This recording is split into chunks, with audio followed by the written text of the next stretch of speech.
없어도 다 주의 것이니 세상 평안과 위로 내게 없어도 예수 오직 예수뿐이네.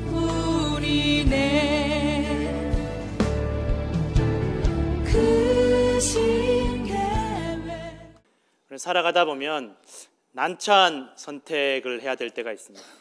선택을 할 수도 없고 안 할 수도 없고 어느 쪽을 선택해도 난처한 결과가 나올 수밖에 없는 그런 선택의 기로에 서 있을 때가 있습니다. 딜레마라는 말이 있습니다. 선택해야 되는 길은 두 개뿐인데 그 어느 쪽도 바람직하지 못한 결과를 초래하는 그런 상황을 표현하는 말입니다. 코로나 때문에 온 세계가 난리입니다. 각국의 지도자들이, 정치 지도자들이 어떻게 해야 되나, 코로나 때문에 방역을 강화해서 활동을 좀 자제를 시키면 경제 활동이 안 되니까 또 이제 장사하시는 분들, 비즈니스 하시는 분들은 불평이 터져 나오는 것입니다. 코로나로 죽기 전에 굶어 죽겠다고. 그러면 또 경제 활동을 위해서 또 풀어주면 또 코로나가 퍼져 나가면 아니 이거 사람 죽으라고 그러는 거냐고, 뻔히 병 퍼져 나가는 게 보이는데 어떻게 이렇게 다 풀어줄 수 있냐고. 그럼 이러지도 못하고 저러지도 못하고 어느 쪽을 선택해도 부정적인 결과가 나오는 경우들이 있습니다. 또 백신을 맞는 분들도 아니 지금 백신 맞고 사람이 죽어나가고 또 백신 맞고 이렇게 고통스러워하는데 또 그렇다고 백신이 100% 다 막아주느냐, 그것도 아닌데 왜 백신 맞아야 되느냐, 백신 맞지 말아야 된다. 또 어떤 분들은 아니 그건 나중 문제고 몇 사람 아프고 또 몇 사람 힘든 것 때문에 다른 사람들한테 전염시키면 되겠냐, 백신 꼭 맞아야 된다. 이러지도 못하고 저러지도 못하는 그런 난처한 딜레마에 빠질 때가 많이 있다라는 것입니다. 사자성어로는 진퇴양난이라는 말로도 사용을 하기도 합니다. 앞으로 나아가지도 못하고 물러나지도 못한다라는 것입니다. 성경을 보면 하나님께서 이런 진퇴양난의 상황으로, 딜레마의 상황으로 이스라엘 백성들을 인도하실 때가 있습니다. 대표적으로는 홍해 앞에 선 이스라엘 백성입니다. 하나님께서 그렇게 놀라운 기적으로 간신히 애굽을 탈출해 왔는데 하필 꽉 막힌 앞에 바다밖에 없는, 뒤에는 애굽 군사들이 죽이려고 쫓아오는 그런 상황 가운데로 몰아가신 것입니다. 아니 도대체 왜 그렇게 힘들고 어렵고 그 고통스러운 과정을 통해서 우리를 구원하셨더라면 좀 편한 길로 인도하실 수도 있는데 왜 이런 막다른 골목으로 인도를 하실까? 이스라엘 백성들의 마음이 시험 들고 낙심되고 원망스러운 것입니다. 또 가나안 땅 앞에서 정탐꾼을 보냈습니다. 12명 중에 10명이 다 안 된다는 것입니다. 누가 봐도, 인간적으로는 누가 봐도, 현실적으로 누가 봐도 우리는 저 땅을 정복할 수 없다는, 들어갈 수가 없다는 것입니다. 우리가 저 땅에서 살아갈 수 없다는 것입니다. 이 요단강을 건너가면 저 가나안 사람들에게 죽을 수밖에 없고, 뒤로 물러가면 광야에서 굶어 죽을 수밖에 없고, 애굽 사람들이 기다리고 있으니 앞으로 나아가지도 못하고 뒤로 물러서지도 못한다라는 것입니다. 성경에는 이런 상황들이 너무너무 많이 나옵니다. 오늘 마리아가 처해 있는 상황도 이런 상황입니다. 아직 결혼도 하지 않았는데, 약혼자가 있는데 약혼자와 관계없는 아이를 잉태한다는 그 말씀을 하나님께서 마리아에게 주십니다. 이거 마리아가 받아들일 수 없는, 하나님께서 아무리 하나님께서 직접 친히 천사를 보내셔서 맡겨주신 사명이라 할지라도 이건 내가 받아들일 수 없는 상황이라는 것입니다. 안 그래도 이 나사렛이라는 동네는 이 이스라엘 나라에서 가장 가난한 동네, 가장 멸시천대받는 사람들, 정말 인생의 막장 끝에 몰린 사람들이 살아가고 있는 동네였는데, 그곳에서 당시에는 여자는 사람 취급도 못 받던 시대였는데 이 여인이 약혼자와 관계없이 아이를 가졌다라면 이 여인은 율법에 의해서도, 당시의 문화나 풍습에 의해서도 공개적으로 부끄러움을 당하고 돌에 맞아 죽을 수밖에 없는 상황이라는 것입니다. 그런데 문제는 이 말씀이 하나님께서 천사를 보내셔서 직접 말씀하셨다라는 데 있습니다.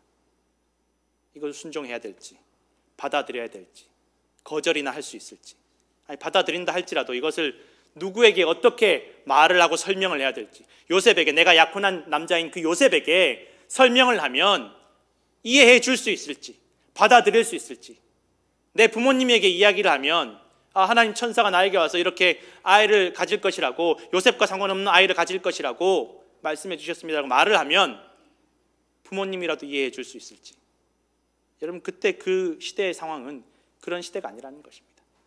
오늘날에도 여러분, 인도나 중동이나 이 지역에 가면 명예살인이라고 해서 가족들의 명예를 더럽힌 자녀들을 가족들이 직접 처단하는 일들이 많이 있다는 것입니다. 얼마 전에도 인도에서 가족들이 허락하지 않은, 가족들이 반대하는 결혼을 한 여인이 어머니와 남동생에 의해서 살해당한 사건이 있었다는 것입니다.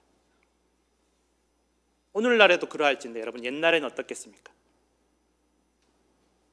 마리아는 하나님께서 이렇게 천사를 통해서 보내준 이 말씀을 받아들이는 그 순간 목숨을 걸어야 됩니다.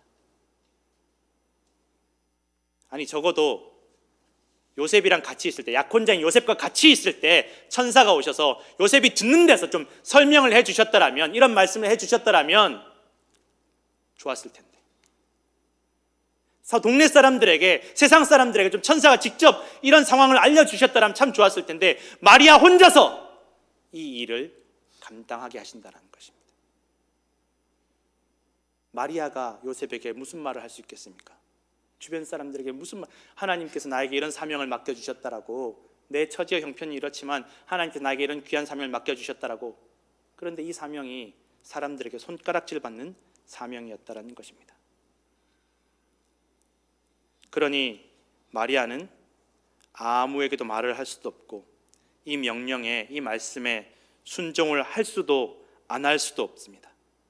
이건 마리아에게 선택할 수 있는 상황이 아니었습니다. 천사의 통보였습니다. 순종하자니 목숨을 걸어야 하는 절박한 상황이 되고, 충분히 마리아 마음속에 시험이 들 수 있는 그런 상황이었다라는 것입니다. 아니, 하나님이 나보고 죽으라는 말씀인 건가?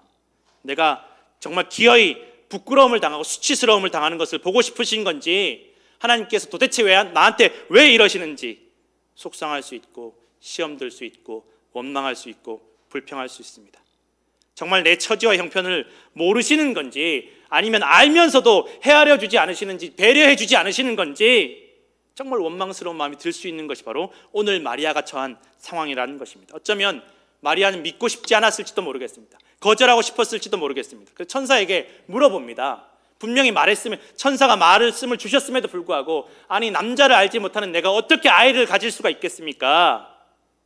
천사에게 다시 물어봅니다. 그래서 천사가 대답하기를, 너 친척 엘리사벳이란 여인도 나이가 많아서 이미 아이를 가질 수 없지만 이미 아이를 가진 지 6달이 되었다. 그리고 하나님의 말씀은 능치 못하심이 없다라는 대답만이 돌아옵니다. 어쩌면 이것은 마리아가 원하는 대답이 아니었을지도 모르겠습니다. 왜 하필 저입니까? 왜 하필 나입니까? 아니, 요셉에게 같이 좀 말씀해 주시지, 사람들에게 같이 좀 말씀해 주시거나 사람들에게 직접 말씀해 주시지, 왜 나한테만 말씀하시고 나 혼자 이 십자가를, 이 짐을, 이 부담을, 이 사명을 짊어져야만 합니까? 라고 원망할 수도 있고 불평할 수도 있고 붙잡을 수도 있었지만, 마리아의 대답은 주의 여종이오니 말씀대로 내게 이루어지이다. 이것이 마리아의 대답이었습니다. 내가 주님 말씀 듣고 이 사명 받아들이면 내가 부끄러움 당할 수 있고 죽임 당할 수 있지만, 그러나 하나님 말씀대로, 말씀해 주신 대로 이루어질 것입니다. 이것이 마리아의 믿음이었고 고백이었다라는 것입니다. 그럼 마리아에게 주신 말씀이 무엇입니까? 단순히 그냥 너 남자와 결혼하기 전에, 남자를 알기 전에 네가 아이를 가질 것이다라는 그 말씀만 주신 것이 아니었다라는 것입니다. 마리아에게 무슨 말씀을 주셨습니까? 네가 아이를 가질 것인데 그의 이름을 예수라 할 것이고 그가 큰 자가 되고 지극히 높으신 이의 아들이라고 알려질 것이고 다윗의 왕위를 그에게 주시리니 영원히 야곱의 집을 왕으로 다스리시며 그 나라가 영원 무궁할 것이라고 놀라운 축복과 약속을 같이 주셨다라는 것입니다. 믿음이 없으면 이것을 받아들이지 못합니다. 말씀대로 이루어지이다라는 이 대답은 내가 처해 있는 답답하고 암담한 현실을 바라보는 것이 아니라 이 축복과 약속의 말씀을 받아들인다라는 것입니다. 성경에서 하나님께서 이스라엘 백성들을 그냥 막다른 골목으로 딜레마로 몰아가시지 않습니다. 하나님께 반드시 구원하시고 인도하실 것이라는 그 약속을 함께 해주신다는 것입니다. 다만 당장 눈에 보이는 상황이 인간적으로 이해되지 않고 순종하기 어렵지만, 그러나 그 말씀을 붙잡고 믿고 의지하면 하나님께서 구원해 주시겠다라는 그 약속의 말씀도 함께 해주신다는 것입니다. 그런데 이스라엘 백성들의 역사 가운데 구원의 약속, 축복의 약속은 막상 현실을 부닥치면, 딜레마에 빠지면 잊어버립니다.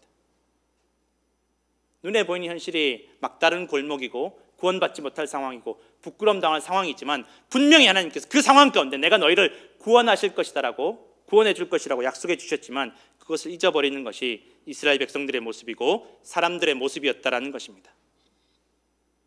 오늘 이스라엘 백성들에게 주신 딜레마, 마리아에게 주신 딜레마, 그리고 오늘 우리에게 주신 딜레마는 왼쪽이냐 오른쪽이냐, 백신을 맞아야 되냐 안 맞아야 되냐, 방역을 해야 되느냐 경제활동을 해야 되느냐,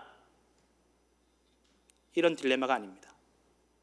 눈에 보이는 대로, 내 생각대로, 내 경험대로 인간적으로 판단할 것인가, 아니면 당장 이해되지 않고 현실적이지 않지만 하나님 말씀을, 하나님 약속을, 하나님 축복을 믿고 따를 것이냐, 바로 그 딜레마에 우리가 빠져 있다라는 것입니다. 청년들 이야기를 들어보면 결혼에 대해서 고민한다고 합니다. 결혼을 해도 후회 안 해도 후회한다는데 결혼을 해야 될지 말아야 될지. 여러분, 결혼에 대해서 고민할 수 있습니다. 그런데 정말 하나님께서 우리에게 바라시는 모습은 결혼을 할지 말지가 중요한 것이 아니라는 것입니다. 지금 우리의 믿음이 하나님을 향해 있는가, 내가 지금 하나님 앞에 기도하고 있는가, 내가 하나님 말씀을 믿고 의지하고 신뢰하고 있는가. 마리아는 천사의 말을 듣고 엘리사벳에게 달려갑니다. 그런데 엘리사벳이 마리아가 미처 말하기도 전에 성령이 충만해서 마리아를 축복합니다. 너와 너의 뱃속의 아이가 복이 있다. 내 주님의 어머니가 내게 나오니 이게 어쩐 일이냐. 네가 올 때 내 뱃속의 아이가 기쁨으로 뛰어논다. 주님의 말씀이 반드시 이루어질 것이라고 믿은 이에게 복이 있을 것이다라고 마리아를 축복한다라는 것입니다. 위로한다라는 것입니다. 마리아는 혼자라고 느꼈을지도 모르겠습니다. 비록 말씀에 순종한다고는 했지만 이 짐을, 어쩌면 십자가만큼이나 고통스러운 이 상황을 나 혼자 감당해야 되는 상황에 하나님께서 성령을 통해서, 엘리사벳을 통해서 마리아를 축복하시고 마리아에게 응답하시고 마리아를 위로해 주셨다라는 것입니다. 하나님께서 오늘 우리의 상황과 처지를 다 알고 계십니다. 그러나 우리를 결코 외롭게 버려두지 않으십니다. 성령을 통해서, 또한 성령으로 은혜 받은 성도들을 통해서 우리를 위로하시고 격려해 주심을 믿으시기 부탁드립니다. 마리아는 이렇게 엘리사벳의 축복 가운데 하나님을 찬양합니다. 이 찬송이 바로 오늘 우리가 읽었던 본문 말씀입니다. 지금 마리아의 상황은 딜레마의 상황이고 진퇴양난의 상황이고 이러지도 저러지도 못하는 상황이지만, 인간적으로 현실적으로 비천하고 비참해질 수밖에 없는 상황이지만 하나님께 찬송하며 고백하고 선포합니다. 이제는 만세에 모든 사람들이 나를 복이 있다라고 말할 것이다. 나는 복 있는 사람이다. 하나님 내게 복을 주셨다. 오늘 이 고백이, 이 선포가, 이 믿음이 우리의 고백이 될 줄로 믿습니다. 눈에 보이는 대로 판단하지 마십시오. 하나님의 약속을 믿고 의지하시고 붙잡으시는 성도들 되시기를 부탁을 드립니다. 우리가 잘 아는 언더우드 선교사님이 있습니다. 1885년 4월 5일 부활주일 아침에 감리교회 아펜젤러 선교사님과 함께 한국에 도착한 최초의 장로교 선교사님이시고, 한국의 연세대학교, 경신학교, 세문안교회, 양평동교회를 설립하시고 고아원도 설립하시고 많은 선교 업적을 남기신 분입니다. 원래 언더우드 선교사님은 뉴저지에 있는, 지금도 있는 뉴브런스윅 신학교회에 다니면서 인도 선교를 위해서 기도하셨습니다. 하나님 내가 인도 선교하고 싶습니다. 저 무지몽매하고 어두운 땅, 저 인도에 가서 내가 선교하고 싶습니다. 간절히 기도했습니다. 근데 어느 날 이 신학교에 선교를 위해서 기도하는 신학생들의 모임이 있었는데, 그 모임에서 누군가 조선이라는 나라에 대해서, 한국이라는 나라에 대해서 발표를 하는 것입니다. 이 한국이라는 나라가 인도보다 더 급하면 급했지 지금 심각한 나라다. 빨리 가서 우리가 선교해야 된다. 그런데 아무도 한국이란 나라에, 조선이란 나라에 선교하러 가겠다라고 지원하지 않았습니다. 무려 1년 동안 아무도 지원하지 않았습니다. 그런데 이 언더우드 선교사가 1년 동안 기도하면서 무슨 말씀을 하나님께서 주셨냐 하면, 왜 네가 안 가냐? 왜 남이 가도록 기도하고 왜 너는 안 가냐? 왜 남이 가기만 기다리면서 너는 안 가냐? 그러나 이미 자기는 인도 선교를 위해서 오랫동안 준비해 왔는데 갑자기 한국 선교로 가라는 그 말씀과 응답을 주시니까 이게 너무 어려웠다라는 거죠. 그래서 1년 동안 기도했습니다. 하나님, 정말 이게 하나님 뜻입니까? 정말 내가 그 일을 감당해야 되겠습니까? 한 번도 아무도 그 길을 간 적이 없는데 하나님, 정말 내가 거기로 가오리까? 그리고 1년간 기도하면서 고민하다가 기어이 한국으로 가기로 결심했는데, 이번에는 내가 마음을 먹었으니까 이제 보내주시겠지. 그리고 미국 장로교 선교부에 가서 내가 한국으로, 조선으로 선교 가겠습니다, 나 보내주십시오 라고 신청을 하니까 거절당했습니다. 지금 당장 당신을 보낼 돈이 없습니다. 그리고 지금은 때가 아닙니다. 한국은 한 번도 지금 선교사들이 들어가서 성공한 적이 없는 나라이니까 지금 갈 수 없습니다. 반대합니다. 2번이나 거절을 당합니다. 마침 그때 그렇게 2번이나 거절당했을 때 뉴욕의 한 교회에서 이 언더우드 목사님에게 우리 교회로 와달라고 청빙을 합니다. 인도 선교도 실패하고 좌절하고 한국 선교도 좌절이 되었으니까 그냥 이제 뉴욕에 그냥 목회자로 가기로 하고, 내가 이제 뉴욕으로 가겠습니다라고 답장을 보내려고 하는데 또 하나님의 음성이 들려왔습니다. 한국에 갈 사람이, 조선에 갈 사람이 하나도 없다니 조선이 어떻게 되겠냐, 한국이 어떻게 되겠냐.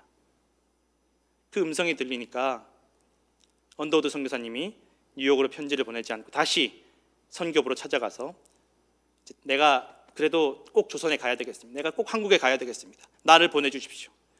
그런데 반대하던 그 사람이, 담당자가 바뀌었고, 마침 그때 브루클린의 한 성도가 조선을 위해서, 한국 선교를 위해서 기부한 헌금이 준비되어 있었다라고 합니다. 그래서 준비를 간신히 마친 다음에 한국으로 가기 위해서 먼저 일본에 도착을 했는데, 그런데 거기서도 또 발목을 잡는 사람들이 있었다라는 거예요. 다 반대하는 것입니다. 지금 한국 들어가면 안 됩니다. 저 조선이라는 나라에 들어가면 안 됩니다. 거기 지금 혁명이 일어나서 난리가 나서 지금 들어가면 당신은 10중 8구 죽을 것입니다.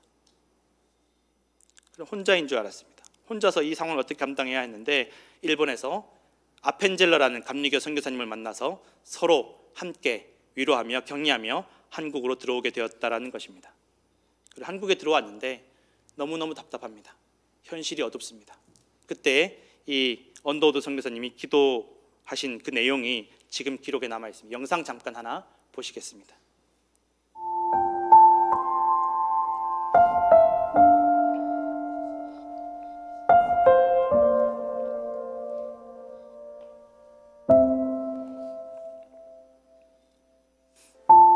주여, 지금은 아무것도 보이지를 않습니다. 메마르고 가난한 땅, 나무 한 그루 시원하게 자라오르지 못하고 있는 땅에 저희들은 옮겨와 앉았습니다. 그 넓고 넓은 태평양을 어떻게 건너왔는지 그 사실이 기적입니다. 주께서 붙잡아 뚝 떨어뜨려 놓으신 듯한 이곳, 지금은 아무것도 보이질 않습니다. 보이는 것은 고집스럽게 얼룩진 어둠뿐입니다. 어둠과 가난과 인습에 묶여있는 조선 사람뿐입니다. 그들은 왜 묶여있는지도 고통이라는 것도 모르고 있습니다. 고통을 고통인 줄 모르는 자에게 고통을 벗겨주겠다고 하면 의심부터 하고 화부터 냅니다. 조선 남자들의 속셈이 보이질 않습니다. 이 나라 조정의 내심도 보이질 않습니다. 가마를 타고 다니는 여자들을 영영 볼 기회가 없으면 어쩌나 합니다. 조선의 마음이 보이질 않습니다. 그리고 저희가 해야 할 일이 보이지 않습니다.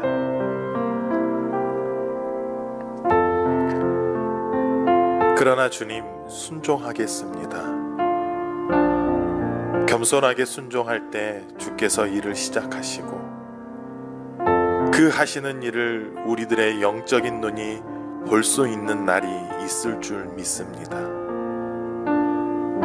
믿음은 바라는 것들의 실상이요 보지 못하는 것들의 증거라고 하신 말씀을 따라 조선의 믿음의 앞날을 볼 수 있게 될 것을 믿습니다. 지금은 우리가 황무지 위에 맨손으로 서 있는 것 같지만 지금은 우리가 서양 귀신 양귀자라고 손가락질 받고 있지만 저희들이 우리 영혼과 하나인 것을 깨닫고 하늘나라의 한 백성, 한 자녀임을 알고 눈물로 기뻐할 날이 있을 줄 믿습니다. 지금은 예배드릴 예배당도 없고 학교도 없고 그저 경계와 의심과 멸시와 천대함이 가득한 곳이지만 이곳이 머지않아 은총의 땅이 되리라는 것을 믿습니다. 주여, 오직 제 믿음을 붙잡아 주소서.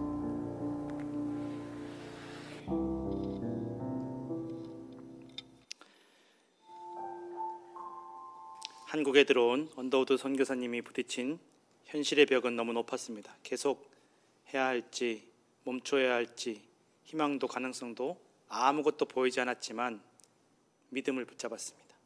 하나님 말씀과 약속을 붙잡았습니다. 그리고 그로 인해서 오늘 우리가 지금 여기에서 예배하고 있습니다. 마리아가 그 진퇴양난의 상황을 뛰어넘는 믿음으로 딜레마의 상황을 뛰어넘는 순종을 하나님께 보여드렸고 그리고 그 믿음과 순종을 통해서 예수님께서도 딜레마 속에 진퇴양난의 현실 속에서 끝까지 순종하심으로 영광과 구원을 이루셨습니다. 세상을 살아가며 어떤 딜레마의 상황에 진퇴양난의 상황 속에서도 믿음을 붙잡으시고 하나님을 믿고 하나님의 말씀과 약속, 축복과 은혜, 그 선하신 뜻을 의지하시는 성도들 되시기를 간절히 축원합니다. 기도하겠습니다.